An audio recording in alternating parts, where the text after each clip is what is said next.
Welcome to another Apple Search Ads optimization session with Incipia.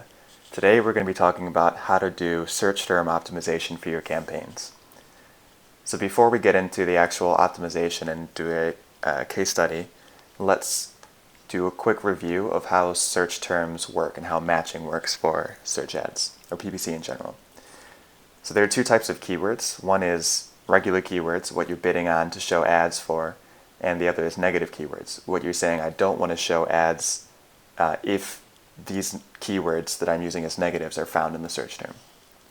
So matching works when somebody types in a search term. Apple will determine, using your match type preference, whether that search term is close enough to the keyword or the target that you're using to show an ad. And you can see here that for several of these search terms, will we show an ad or will we not show an ad? So if your keyword is an exact match to-do app, and you can tell that it's an exact match regular or negative keyword if there's a pair of brackets around it. If somebody searches to-do app, then we've got an exact match. This ad will show. Or if there's a plural, this ad is still close enough to our keyword to show. But exact match will not show ads for any of these because we don't have the keyword present as an exact match in the search term. Broad match is a little broader. It enables Apple to take some more leeway in determining when a search term is relevant enough to a keyword to show an ad. So we can see that, of course, we're going to have the same same search terms that exact match to for broad match, and we'll also drop some words like app. And sometimes you can even see broad match will replace some words with synonyms or similar words. So as we'll see in the campaigns, Apple thinks that to do and task are close enough. So you'll see that we're matching to do to task and task to do. Broad match won't go crazy broad, irrelevant, but sometimes it may be a little fringy. So task by itself, we could show an ad depending on how Apple's algorithm is feeling and how our keyword and our performance is. Productivity app could also be deemed close enough to show an ad. So search match is Apple's extra broad match. It just looks at your app's metadata, so title, keyword space, and all that stuff, to determine whether or not your app is relevant enough for search terms to show an ad. So, but Apple also looks at your description. So that's a bit of a new thing. So based on that information from Goalie, which is the app that we're using, Apple probably would determine that all of these search terms, except for the last one, gas app, are relevant enough to show a search match. We recommend breaking search match into a separate campaign because you want to have a separate budget for it, and you want to have a separate bid for search match, and it's easier to manage and to report on if it's in a different campaign, because the matches can get pretty broad. It's very useful, search match, because it does keyword discovery for you and can find search terms that are going to be performing, but you definitely want to make sure that it doesn't have the ability to suck up all of your budget, because it could match to some irrelevant things as well. Negative keywords, how do they work? So when you see a search term that you don't want to show an ad for in the future, don't want to pay for that or reduce your tap-through rate, add that search term as a negative keyword. There are two types, exact and broad. Exact negatives will, just like positive keywords, only block a search term if it matches exactly to your negative keyword. So if our negative keyword is do, we will only block searches for do. Broad match negative will block that keyword if it's found, or if all of the words in the negative keyword are found in the search term. So here we have a pretty broad negative, do. Anything that contains do in it will be blocked, and we can see that here. Let's say that we had to do as a broad match negative. Then we would see to do app blocked, to do apps, to do app for iPhone. Task would show, because it's not to do, and do would show as well, because to and do are not found in the search term do. So that's a bit how that works. Now diving into the actual campaigns themselves. So you're going to want to, well, date ranges seem to modify a little bit when you skip around, so I'm going to wait until we get to the search term level to set that. Go into your broad match or your search match campaign, and then you can start to look for search terms at the keyword level. So we're in a broad match campaign, clicking over to keywords. Now we're going to look at search terms and see what are our broad match keywords actually matching to. And usually you want to sort by some metric, such as what am I spending the most money on? What's getting me the most conversions? And then you're going to spend your time looking at those highest impact search terms. So you can see here that Apple is determining the to-do list is relevant enough to our broad match keyword task app, task manager, task to show an ad. You will want to use negative keywords to force search terms to go to the right ad group. So here we have two ad groups, task and to-do, and we really want to make sure that task-related keywords are matching only to task-related search terms. So we would definitely add to-do list as a negative keyword in the task ad group. So here we're adding to-do list as a negative keyword to the ad group level of the keyword that matched to it as an exact match negative.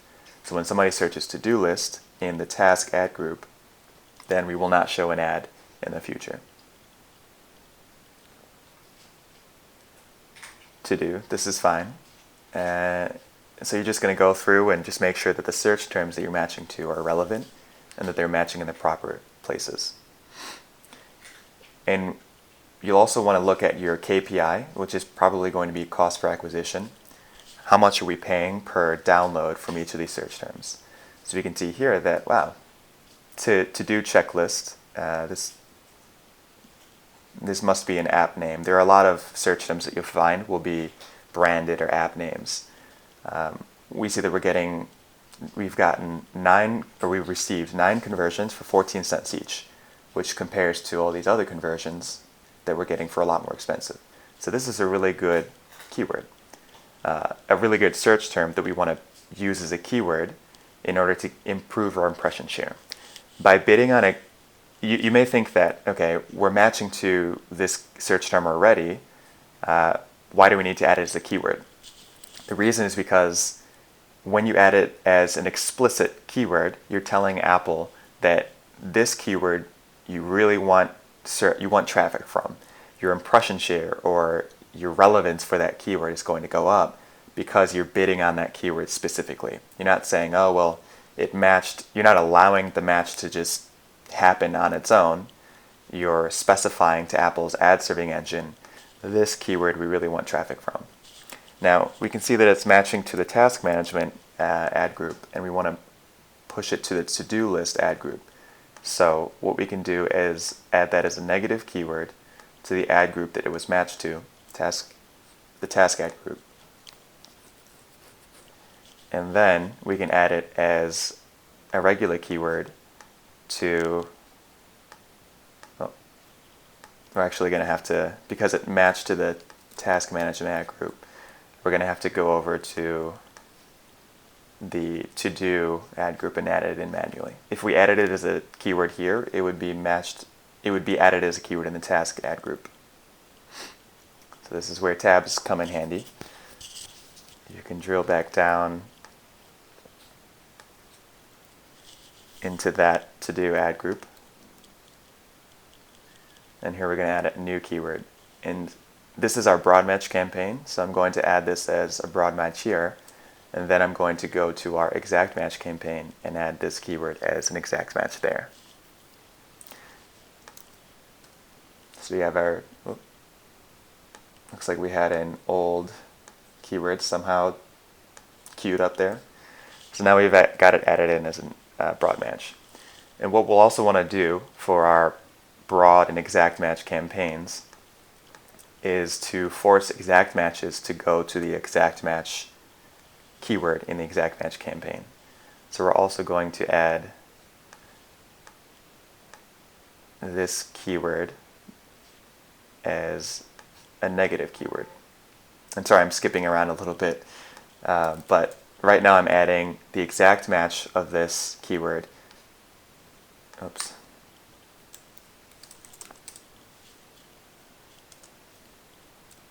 Oh, that's interesting. Oh, interesting. I wonder whether this keyword is being interpreted as two keywords, but anyhow. We're adding that keyword as an exact match negative keyword in our broad match campaign. And then we're going to add it, this should be the exact match campaign, as an exact match regular keyword in this campaign. It seems to be loading a bit slow.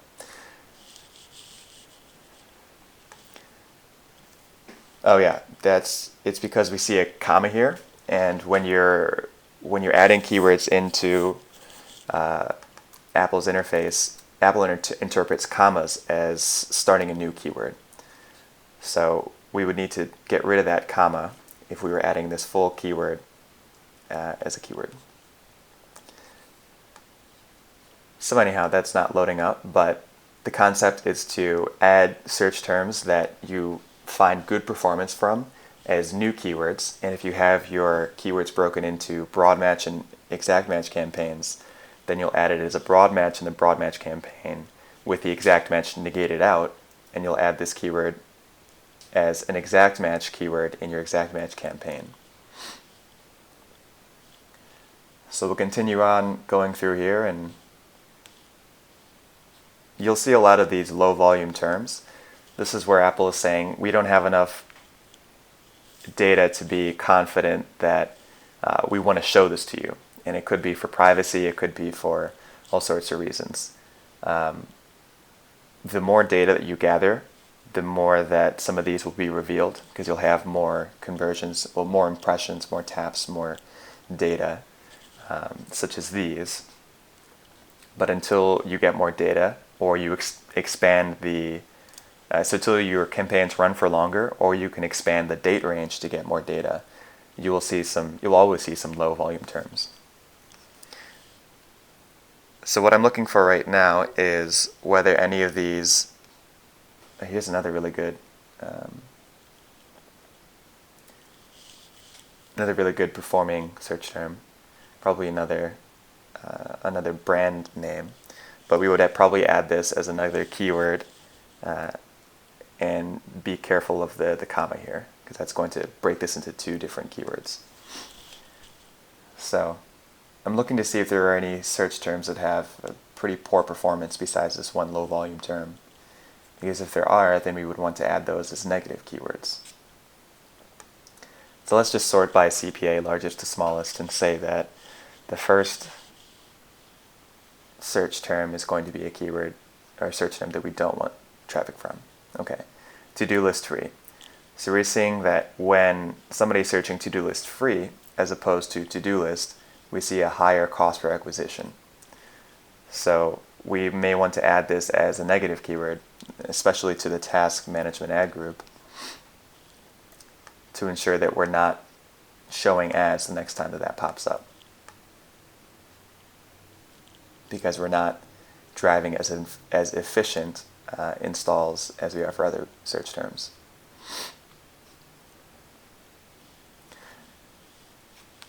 Let's see what's going on in our search match campaign. We'll probably find some more irrelevant and some more opportunity search terms in there. So again, our date range got messed up, but we'll go down to the keyword level and reset that.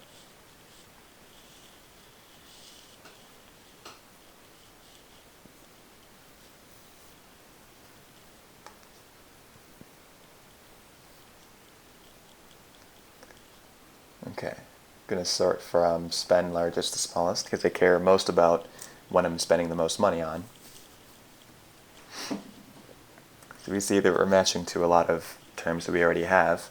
We'll want to add these as negative keywords here, exact match negative, so that we force them to match to our keyword campaigns, where we can better control the bid per each of these search terms or keywords, rather than all of them getting the default search match bid.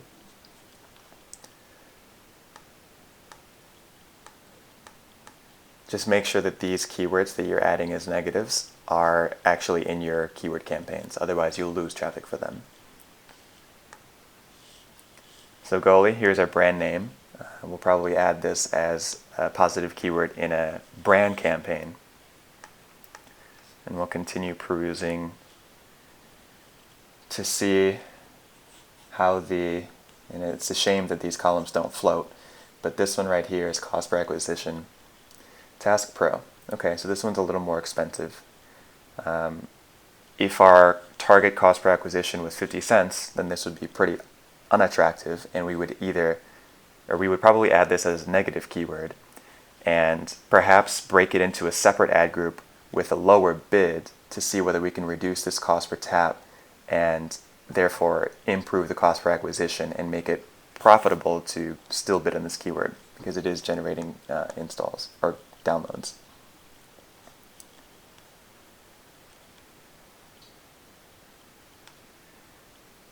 So it doesn't look like anything is performing particularly poorly except for that Task Pro. Another thing that you want to do is look for keywords that don't have any conversions, and so you won't see a cost per acquisition, yet you've spent some significant amount of money on them. So those are keywords that could escape your analysis if you're just looking at CPA because they won't have a CPA. So it looks like 23 cents is the highest amount we spent with no conversions, and that doesn't look too bad. But again, when you're doing search term optimization, you're going to want to look for search terms that have a high number of conversions and a low CPA. Add those as new keywords, or high number or a high amount of spend and a high CPA. Add that as a negative keyword, or break it into a separate ad group and reduce the bid to try and even out the cost per acquisition and bring that down. Or search terms that have a high amount of spend and no conversions. You'll want to add those as negative keywords, and unless they're relevant for your app, probably not even bother trying to break them out into a doghouse ad group. So that's how you optimize search terms. Make sure that you do this at least once a week. Pop into the search term level and make sure that all of the search terms that you're matching to are sensible, and do that new keyword and negative keyword optimization. That's really going to improve your campaign performance, not only in terms of impression share, but your tap-through rate. That's another thing you could do, is look for search terms that have a high number of impressions but a very low tap-through rate, because that can drag your relevance down a little bit. Here we see that this branded search, Todoist, it may be converting at a decent amount. However, the tap-through rate is pretty low, naturally so. So because this is low, it's going to drag our overall tap-through rate down for this search match target, and it can, in aggregate, make us pay a little bit more per tap, because Apple is saying, oh, your tap-through rate is a little lower, so in order to still show you for somebody's search, we're going to charge you a little more, because we still have to make money. And if people click your app less than other ads, then we're going to have to charge you more, because Apple only makes money when somebody clicks on an ad. So basically, they're going to be evening out the amount of money that they can make by charging you more, because your likelihood of being clicked is smaller. By contrast, if you have a higher tap-through rate, that's really going to improve things, and you're probably going to pay much lower CPT because Apple is compensating you with a discount, saying your tap-through rate is very high. We'll charge you less. We'll give you a discount because your tap-through rate is high. So feel free to email with questions, or comment in the YouTube video with questions or comments. Our email is hello@incipia.co, and you can visit incipia.co to work with us, or to go to our blog and read one of our many search ads posts. Feel free to request new topics or clarification on anything that was covered today. I know it's a lot of information, but it's good stuff. And hope to see you subscribe and keep coming back and watching some more videos. Thanks.